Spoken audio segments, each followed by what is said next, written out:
Buenos días, compañeros y docente. En esta ocasión, nuestro equipo, conformado por Domínguez Reyes, González Hernández, Olán Jiménez y Rivero Ochoa, presentaremos nuestro proyecto final de la aplicación de las ecuaciones diferenciales en la ingeniería en biotecnología. Y nuestro tema a tratar es la predicción y modelado del crecimiento de Escherichia coli mediante el uso de las ecuaciones diferenciales. Ecuaciones diferenciales y modelos matemáticos. Algunos tipos de matemáticas, como el álgebra, son suficientes para resolver problemas estáticos, pero existen fenómenos naturales interesantes que implican cambios y que se describen solo por medio de ecuaciones, que relacionan las cantidades que cambian. Es normal que las ecuaciones que incluyen derivadas sean utilizadas para describir el universo cambiante. Una ecuación que relaciona una función desconocida y una o más de sus derivadas es una ecuación diferencial. Traducir leyes y principios científicos en ecuaciones diferenciales puede ser ilustrado por el siguiente ejemplo. La tasa de cambio con respecto al tiempo de una población PDT con tasas de natalidad y mortalidad constante es, en muchos casos sencillos, proporcional al tamaño de la población. Esto es, la derivada de P con respecto de T igual a K por P, donde K es la constante de proporcionalidad.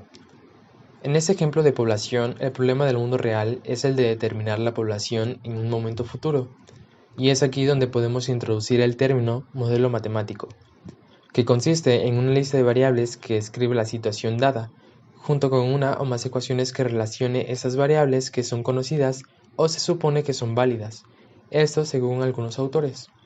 Entonces, cuando damos solución a estas ecuaciones, podemos aplicar los resultados para responder la pregunta del mundo real. Algunos modelos matemáticos nos ayudan a predecir el crecimiento microbiano. En el presente trabajo nos enfocaremos en este crecimiento, pero específicamente de las bacterias, así que es necesario ver un poco más a fondo sobre estos seres vivos. Bacterias. Se definen como organismos microscópicos unicelulares. Se encuentran entre las formas de vida más antiguas conocidas en el planeta. Hay miles de tipos de bacterias diferentes y pueden vivir en todos los medios y ambientes imaginables, en cualquier parte del mundo. Esto según Bush. Estos microorganismos viven en el suelo, en el agua del mar y en las profundidades de la corteza terrestre. Además, muchos tipos de bacterias viven en distintas partes del cuerpo de humanos y animales. A este conjunto de células microbianas se le denomina microbiota. Además, se estima que en el cuerpo humano hay aproximadamente 10 veces más células bacterianas que células humanas. Gran parte de la microbiota es útil para las personas, por ejemplo, ayudando a digerir los alimentos o al impedir el crecimiento de otras bacterias más peligrosas, y solo unos pocos tipos de bacterias causan enfermedades. Crecimiento microbiano. El crecimiento microbiano se define como el aumento del número de células de una población, esto según diversos autores, donde la población se refiere al conjunto de microorganismos. Este crecimiento microbiano es resultado de la suma de las divisiones celulares de todos los individuos. Pero entonces, ¿qué es y en qué consiste la división celular? De forma general, en las células bacterianas se refiere al proceso en el que una bacteria se divide para dar lugar a dos células hijas. Este proceso se determina como fisión binaria. En este ciclo ocurre lo que es la replicación del material genético, o sea, la duplicación de la cadena de ADN, que recibirá la nueva bacteria. Asimismo, se forman las principales estructuras de esta célula, como la membrana plasmática, la cual tendrá la función de delimitarla, y organelos como los ribosomas y distintos complejos enzimáticos y moléculas para que el nuevo microorganismo pueda existir como una célula independiente. Cuando todo este proceso ocurre en una bacteria, se dice que ha habido una generación. Específicamente, el tiempo de esta generación varía mucho para las distintas especies bacterianas, pues depende de distintos factores. Debido a que una célula se dividirá en dos y cada una de estas en otras dos, pues después de varias generaciones habrá un aumento realmente grande y comenzará a formarse una población microbiana. Estaremos hablando entonces del crecimiento microbiano. Y bueno, según algunos autores, el crecimiento de una célula individual es un requisito necesario para el crecimiento de la población. pero es el crecimiento de la población el que importa más para la ecología de los microorganismos, porque las actividades microbianas cuantificables requieren poblaciones microbianas, no solo una célula microbiana individual. Para este punto podemos hablar entonces del ciclo de crecimiento, el cual se divide en 4 fases. En primer lugar está la fase de latencia. Aquí los microorganismos experimentan una adaptación al medio en el que se encuentran. El número de microorganismos permanece constante. La fase exponencial, durante el crecimiento exponencial, cada célula de la población comienza a dividirse en ciertos periodos de tiempo. La velocidad dependerá de los recursos disponibles del medio en donde se encuentren, así como de las condiciones. En tercer lugar está la fase estacionaria. En ese intervalo el número de células permanece constante. Esto sucede porque hay un equilibrio entre la reproducción y muerte de los microorganismos. Y la cuarta fase es la fase de muerte, que es la última fase del ciclo. Aquí ocurre que el número de células que mueren es mayor de las que se forman. La causa es que se acabaron los nutrimentos o que de forma general las condiciones del medio ya no son favorables para la formación de nuevas células. Y bueno, en esta gráfica que es de fase de crecimiento, pues es la curva de crecimiento típica de una población bacteriana. Se tiene el logaritmo en base 10 de organismos viables por mililitro en función del tiempo. Y vemos que primero se encuentra la fase de latencia, luego la fase exponencial, seguido de la fase estacionaria y luego un pequeño descenso que es la fase de muerte. Ahora vamos a hablar de los factores que afectan el crecimiento microbiano. Los 4 factores principales que influyen en el crecimiento son los siguientes. En primer lugar, la temperatura. Existen distintos tipos de microorganismos con temperaturas óptimas diferentes. Esto quiere decir que es muy variante la temperatura a la que se desarrollan adecuadamente. Hay microorganismos ciclófilos que tienen temperatura óptima baja, termófilos con temperatura óptima alta. Están los mesófilos con temperatura óptima moderada y los hipertermófilos con una temperatura óptima muy elevada. A temperaturas muy frías o calientes, las bacterias no podrán desarrollarse, o sea, dependen de la temperatura óptima.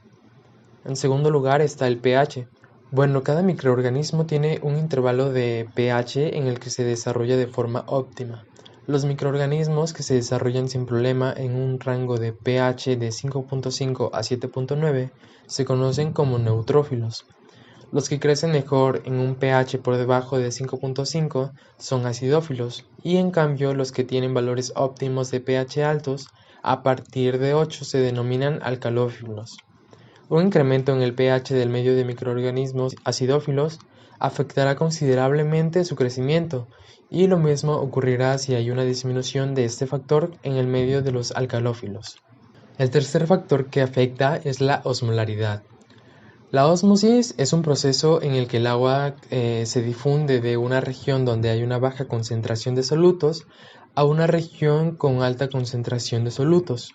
Por lo general, una célula microbiana tiene en su interior una concentración de solutos más alta que el medio. Por tanto, ocurre este proceso y el agua entra a la célula. Sin embargo, en el caso contrario, el agua saldrá de la célula al ambiente, causando la deshidratación de la célula y por tanto no será capaz de crecer y desarrollarse. Y el cuarto factor es el oxígeno. El oxígeno representa un nutriente esencial para cierto tipo de microorganismos, mientras que para otros representa un obstáculo. Se denominan aerobios los microorganismos que pueden crecer en condiciones normales de ese nutriente. También existen los aerobios facultativos, que si bien pueden crecer en un medio con oxígeno, también pueden hacerlo en ausencia de este. Por otro lado, existen los microorganismos anaerobios, que no pueden respirar oxígeno. Cuando toleran el oxígeno y crecen en su presencia, aunque no lo respiren, se denominan anaerobios aerotolerantes, mientras que los que no pueden crecer definitivamente en presencia de ese nutriente se llaman anaerobios estrictos. Escherichia coli. E. coli es una bacteria que habita normalmente en la microbiota del ser humano. Se trata de un bacilo gram negativo perteneciente a la familia Enterobacteriaceae. Se define como un microorganismo mesófilo, pues la temperatura óptima de la mayoría de sus cepas es de 39 grados centígrados. Sin embargo, la máxima es de 48 grados centígrados y la mínima de 8 grados centígrados. En cuanto a su requerimiento de oxígeno, se considera un anaerobio facultativo. En condiciones nutricionales ideales, su tiempo de generación en un cultivo de laboratorio es de aproximadamente 20 minutos. Es por todo esto que es un microorganismo frecuentemente utilizado en laboratorio, por su velocidad de crecimiento, amplio intervalo de temperatura en el que puede crecer, su disponibilidad de desarrollarse tanto en un medio con o sin oxígeno, sus pocos requerimientos nutricionales, entre otros motivos, y bueno, de hecho ha sido de las especies modelo para el estudio de los procesos de división celular. En este video se observa a una colonia de Escherichia coli creciendo en un portaobjetos de un microscopio, esto en un lapso de tiempo. Como se puede ver, en poco tiempo se obtiene un crecimiento exponencial y por lo tanto una población de bacterias muy grande. Y bueno, sabiendo todo esto, tiene sentido elegir a esta especie como la protagonista de este proyecto, en donde se trata de predecir su comportamiento en el crecimiento poblacional.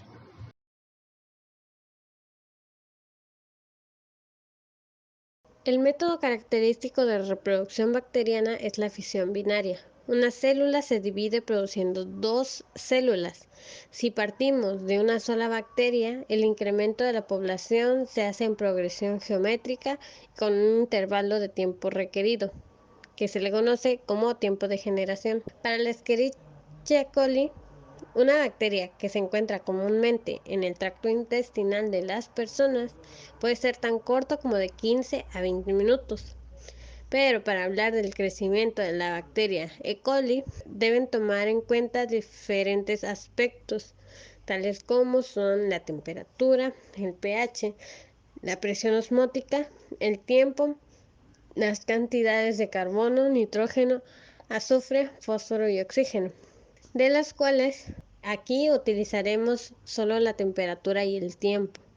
Entre otros parámetros a considerar igual es el medio de cultivo, ya que este determinará la evolución de la bacteria. Si este medio de cultivo es benigno para la bacteria, pues motivará un crecimiento. Y si fuese el caso contrario, si fuese maligno, entonces crea un ambiente agresivo para la bacteria y lo que hará es que motivará su extinción. Para la resolución de este problema utilizaremos tres variables, que son B, que representará el número de bacterias de coli, T, que representará el tiempo, y mu, que es la constante de velocidad de crecimiento. El modelo que se toma en cuenta presupone que la variación de la población de bacterias es proporcional a la cantidad de bacterias existentes. En este caso, tal hipótesis la podemos escribir en términos de las variables como dB sobre dt es igual a mu por b. Como nosotros sabemos, esta ecuación diferencial es una ecuación diferencial ordinaria de primer orden que se puede resolver por variables separables. Esta ecuación se resuelve despejando b. Pasamos b dividiendo al otro lado de la ecuación y dt multiplicando hacia el otro lado de la ecuación, por lo que obtenemos esta ecuación que se resuelve integrando, que sería la integral de dv sobre b igual a mu por la integral de dt, por lo que esto nos da un resultado de logaritmo natural de b, que es igual a mu por t más una constante. Para eliminar el logaritmo natural podemos usar la función exponencial o Euler. Lo aplicamos a ambos lados y obtenemos que b es igual a una constante por e a la mu por t.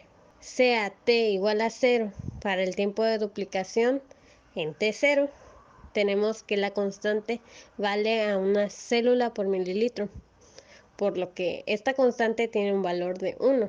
Y el tiempo de duplicación para T1, cuando el tiempo es igual a 15 minutos y V es igual a 2 células por mililitro, con estos valores podemos calcular la constante de velocidad de crecimiento, teniendo así que este 1, que es la constante que está multiplicando la e elevada a mu por t, se pasa dividiendo las dos células por mililitro. En lo que nos quedaría es, ya sustituyendo los valores que nos dan, es e a la 15 por mu, igual a 2 entre 1. Bueno, ya que tenemos esto, para poder obtener mu, tenemos que usar el logaritmo natural para eliminar Euler. Entonces se tiene que aplicar de ambos lados. Por lo tanto, nos quedaría 15 mu igual al logaritmo natural de 2. Y entonces, teniendo esto, podemos despejar mu,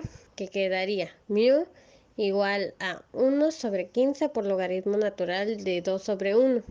Y el resultado al final nos quedaría mu es igual al logaritmo natural de 2 a la 1 sobre 15. Este es el valor de nuestra constante velocidad de crecimiento.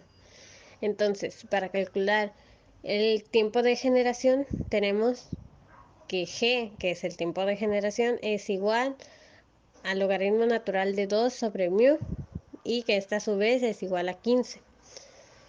Bueno, utilizando la solución general y aplicando los tiempos de generación, podemos encontrar el número de bacterias. Entonces, si ya sabemos que vamos a aplicarlo cada 15 minutos, entonces tenemos que cuando t es igual a 0, b es igual a una célula por mililitro. Cuando t es igual a 15, equivale a 2 células por mililitro. Cuando t es igual a 30, b equivale a 4 células por mililitro. Cuando t es igual a 45 minutos, b es igual a 8 células por mililitro. Y cuando t es igual a 60 minutos, o sea, una hora, b es equivalente a 16 células por mililitro. Esto quiere decir que al duplicar el tiempo de crecimiento, se duplican las células, lo que comprueba lo que se mencionaba al principio. Entonces, tenemos esta tabla de resultados de la población de bacterias de E. coli, donde T0, que es igual a 0 minutos, pues el número de bacterias es una célula. Cuando T1 es igual a 15 minutos, 2 células. Cuando T2 es igual a 30 minutos, 4 células. Cuando T3 equivale a 45 minutos, ya hay 8 células en total de la población. Y cuando T4 es igual a 60 minutos, tenemos que el total de la población es 16 células por mililitro, lo que comprueba que efectivamente se van duplicando y cada vez hay el doble de población, por lo que si hubiera un T5 que fuera igual a 75 minutos, contaríamos un total de 32 células. Retomando lo mencionado a lo largo del video, una ecuación diferencial es una ecuación que relaciona una función desconocida y una o más de sus derivadas. En este proyecto se modeló una ecuación para predecir el crecimiento de E. coli. El crecimiento microbiano es el resultado de las divisiones celulares, donde cada bacteria se divide para dar lugar a 2 células hijas. Este ciclo de crecimiento se lleva a cabo en 4 fases. Fase de latencia, los microorganismos se van adaptando al medio. Fase exponencial, cada célula de la población comienza a dividirse. Fase estacionaria, el número de células permanece constante. Fase de muerte, el número de células muertas es mayor de las que se forman. Para asegurar un crecimiento constante de microorganismos hay que tener en cuenta los factores que lo afectan, tales como temperatura, pH, osmolaridad, oxígeno. Dependiendo del organismo utilizado, serán los parámetros a controlar. En el caso de E. coli, sería un ambiente con o sin oxígeno y una temperatura de 39 grados, entre otros aspectos. En este estudio, se consideró importante la temperatura y el tiempo de crecimiento, así como el medio de cultivo. Utilizamos 3 variables: B, número de bacterias; T, tiempo; mu, constante de velocidad de crecimiento. En el modelo tomado en cuenta, se presupone que la variación de bacterias es proporcional a la cantidad de bacterias existentes. Por lo tanto, la hipótesis se escribió en términos de las variables como la derivada de b con respecto a t es igual a mu por b, lo que dio un resultado de mu que es igual al logaritmo natural de 2 a la 1 sobre 15. Para calcular el tiempo de generación, g es igual al logaritmo natural de 2 sobre mu, que es igual a 15 minutos. Utilizando la solución general y aplicando los tiempos de generación, podemos encontrar el número de bacterias. Las ecuaciones diferenciales son un modelo matemático ideal y fundamental para adaptar fenómenos dinámicos que involucran magnitudes que van cambiando en su mayoría de veces en el tiempo. Por ejemplo, cuando hablamos de dinámica de poblaciones, existen diferentes modelos de estas dinámicas que explican el crecimiento de determinada población en relación a ciertos parámetros. En el modelo de Malthus, el comportamiento de una población cuyo número de individuos varía con el tiempo puede ser modelado mediante el uso de estas ecuaciones diferenciales. Este es un modelo sencillo, pues no toma en cuenta condiciones externas como la falta de alimentos, la competencia por el hábitat, entre otros, pues su ritmo de crecimiento o decrecimiento es debido al equilibrio entre su tasa de natalidad y mortalidad. ¿Qué quiere decir? La velocidad de crecimiento de la población o de decrecimiento es proporcional al número de individuos que la componen. Este modelo es excesivamente simple como para poder reflejar situaciones complejas como la de la población humana sobre la Tierra. Sin embargo, resulta muy útil para modelizar matemáticamente algunos experimentos controlados en los laboratorios con determinadas especies de microorganismos en sus etapas iniciales de desarrollo. Otro modelo en donde también podemos hacer uso de las ecuaciones diferenciales es en el modelo logístico o ecuación logística. Este es un modelo más complejo ya que a diferencia del modelo anterior, en donde su crecimiento poblacional era constante, aquí se tienen en cuenta la existencia de circunstancias que van a limitar el crecimiento exponencial de la población. Entonces, en determinadas condiciones, el crecimiento de algunas poblaciones se puede regir por la siguiente ley denominada logística, la cual menciona que P' de t es igual a R por P de t menos M por P al cuadrado de t, en donde P de t va a representar el número de individuos de la población existente en el tiempo t. R por P de t va a expresar el crecimiento natural de la población debido a su reproducción. Y menos M por P al cuadrado de t expresa el hecho de que si los recursos son limitados, entonces los individuos de la población van a competir por ellos, lo cual va a impedir un crecimiento ilimitado. Entonces, ese término de la ecuación hace disminuir la velocidad a la que crece la población, razón por la cual lleva un signo negativo. Entonces, se concluye que las ecuaciones diferenciales son de suma importancia, ya que pueden ayudarnos a resolver problemas relacionados con la biología, en este caso el crecimiento bacteriano, ya que gracias a esto podemos predecir cómo evolucionará el cultivo, cómo va a ir consumiéndose el sustrato y cómo se irá acumulando el producto del cultivo. Conociendo estos factores, será posible iniciar cultivos a gran escala. Además de que las ecuaciones diferenciales no solo son utilizadas en el área biológica, sino que también tienen aplicación en flujo de calor, mecánica, circuitos eléctricos, movimientos vibratorios de sistemas mecánicos, economía, etc.